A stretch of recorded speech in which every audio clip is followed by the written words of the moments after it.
In today's video, I'm going to teach you how to set a 12-column layout grid on a MacBook Air frame in Figma.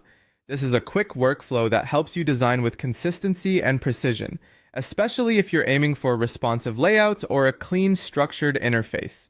We'll walk through selecting the correct frame, finding the layout grid settings, switching the grid type to columns, and then setting the column count to 12. Start by clicking on the MacBook Air frame in your canvas or in your layers panel. This step is important because the options we need only appear when the frame itself is selected, not individual elements inside it. If you're not seeing the correct options later on, double check that you've actually selected the frame named MacBook Air and not a nested group or a single layer. With the frame selected, look to the right-hand side of your screen. This is the Properties panel, sometimes called the Inspector. It's where Figma shows you all the settings for whatever you have selected. Scroll down on the right side until you find the section labeled Layout Grid. Don't worry if you have to scroll a bit. It's typically below Sizing and Constraints, and just above Advanced Appearance Options. If you don't see Layout Grid at all, it usually means the frame isn't selected, so click the frame again and try scrolling once more. Once you're in the Layout Grid section, you may see a default grid style applied.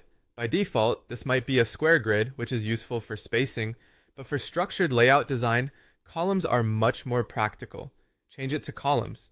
This tells Figma to overlay vertical guides across your frame, which is ideal for aligning text, images, and components in a consistent way.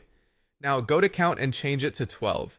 A 12-column layout is a widely used standard in web and product design because it's flexible and easy to subdivide into halves, thirds, or quarters. Setting the count to 12 gives you a robust foundation for responsive thinking and precise alignment. After you enter 12, you should immediately see the column guides appear across the MacBook Air frame, giving you a clear visual structure to work with. And that's it. You've selected the MacBook Air frame, scrolled through the right-hand Properties panel to Layout Grid, switch the grid type to columns, and set the count to 12. From here, you can confidently align your design elements to these columns, ensuring balance, readability, and